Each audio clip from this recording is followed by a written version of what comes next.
Hello, ഇന്നത്തെ പുതിയൊരു വീഡിയോയിലേക്ക് എല്ലാവർക്കും സ്വാഗതം.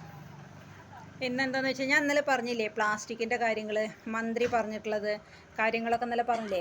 അപ്പോൾ അതേമാതിരി അദ്ദേഹം പറഞ്ഞ വേറൊരു കാര്യമാണ് നമ്മളുടെ കക്കൂസ് മാലിന്യങ്ങളുടെ കാര്യങ്ങളെ പറ്റിയിട്ട്. നമ്മളുടെ വീടുകളിലൊക്കെ ടോയ്ലറ്റിൻ്റെ ടാങ്ക് ക്ലീൻ ചെയ്തിട്ട് ആൾക്കാരത് കൊണ്ടുപോയിട്ട് ഓരോ സ്ഥലങ്ങളിൽ കൊണ്ടുപോയി ഒഴുക്കുക ചെയ്യുന്നത്. അവർക്ക് എവിടെയാണ് പറ്റിയ ആളൊഴിഞ്ഞ സ്ഥലം വെച്ചെങ്കിൽ അവരവിടെ അത് ഒഴുക്കി വിടും. അങ്ങനെയാണ് അവർ ചെയ്യണം. ഒന്നുകിൽ പുഴയിലോ അല്ലെങ്കിൽ തോട്ടിലോ അല്ലെങ്കിൽ ആരെങ്കിലും പാടത്തോ എവിടെ പറ്റിയാൽ അവർ ഒഴിഞ്ഞ സ്ഥലത്ത് അങ്ങനെ അങ്ങോട്ട് ഒഴുക്കി വിടുക ചെയ്യുന്നത്. അതൊരു വല്ലാത്തൊരു പ്രശ്നമല്ലേ അത്. ഇപ്പം എന്താണെന്ന് വെച്ചാൽ ഇപ്പം നമ്മളുടെ വെള്ളത്തിലൊക്കെ നമ്മൾ കുടിക്കുന്ന ജലത്തിലും അതേ കക്കൂസ് മാലിന്യത്തിൻ്റെ അണുക്കൾ കലർന്നിട്ടുണ്ടെന്നാണ് ആ സാറ് പറഞ്ഞത്. നമ്മൾ കുടിക്കുന്ന ജലത്തിലുണ്ട് എന്ന് പറയുന്നത്. കാരണം എന്താണെന്ന് വെച്ചാൽ പണ്ട് എന്ന് പറഞ്ഞാൽ ഒരു വീട് വെക്കുമ്പോൾ കക്കൂസ് ടാങ്കും കിണറും തമ്മിൽ ഇത്ര അകലം വേണം എന്നുള്ളൊരു ഇതുണ്ടായിരുന്നു. ഇപ്പോൾ അന്നെന്ന് വെച്ചാൽ ഇപ്പം അണുകുടുംബമല്ലേ, അന്ന് എല്ലാവരും കൂടിയുള്ള കൂട്ടുകുടുംബമല്ലായിരുന്നു. അപ്പോൾ കൂട്ടുകുടുംബം ആകുമ്പോൾ ആ വീട്ടിൽ കുറേ ആൾക്കാർ ഒന്നിച്ചാണ് താമസിച്ചിരുന്നത്. ഇപ്പം എന്താണെന്ന് വെച്ചാൽ ഒരു വീട്ടിൽ 2 മക്കളും അച്ഛനും അമ്മയും ഉണ്ടെങ്കിൽ 3 വീടാണ്. അങ്ങനെയാണ് ഇന്നത്തെ കാലഘട്ടം പോണത്. അപ്പോൾ നമുക്ക് 10 സെൻറ്റ് സ്ഥലം അല്ലെങ്കിൽ 15 സെൻറ്റ് സ്ഥലമുള്ള വെച്ചെങ്കിൽ 3 ആൾ ആ വീട്ടിൽ വരും. 3 പറമ്പായിട്ട് അതിൽ 3 വീട് വരികയാണ്.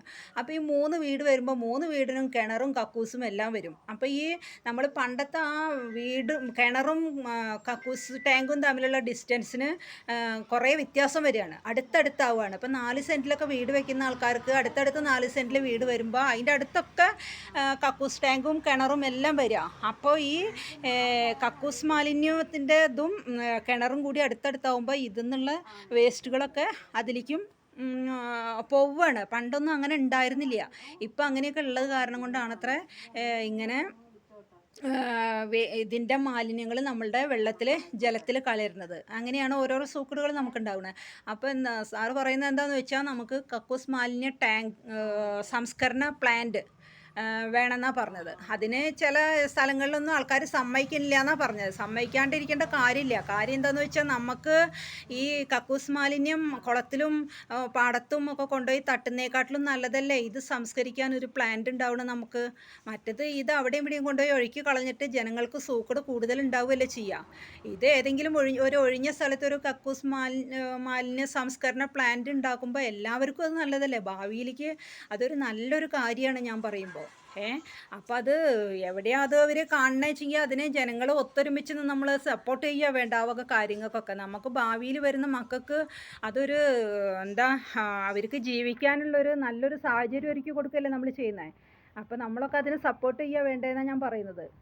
പണ്ടത്തെ മാതിരിയല്ല, ഇന്ന് എല്ലായിടത്തും വീടുകളാണ്. ഇന്ന് ഒഴിഞ്ഞ സ്ഥലങ്ങൾ അങ്ങനെ കുറവാണ്. അപ്പോൾ എല്ലായിടത്തും വീടുകളാണ്. അപ്പോൾ ഒഴിഞ്ഞ സ്ഥലത്ത് ഇങ്ങനെ ഒരു സൗകര്യം ചെയ്തു വെച്ച് കഴിഞ്ഞ് നമുക്ക് എല്ലാവർക്കും വരുന്ന തലമുറയ്ക്കൊക്കെ ഒരു ബുദ്ധിമുട്ടില്ലാണ്ട് കാര്യങ്ങൾ കൊണ്ടു നടക്കാമെന്നാണ് എനിക്ക് പറയാനുള്ളത് നിങ്ങളോട്. ഓക്കെ.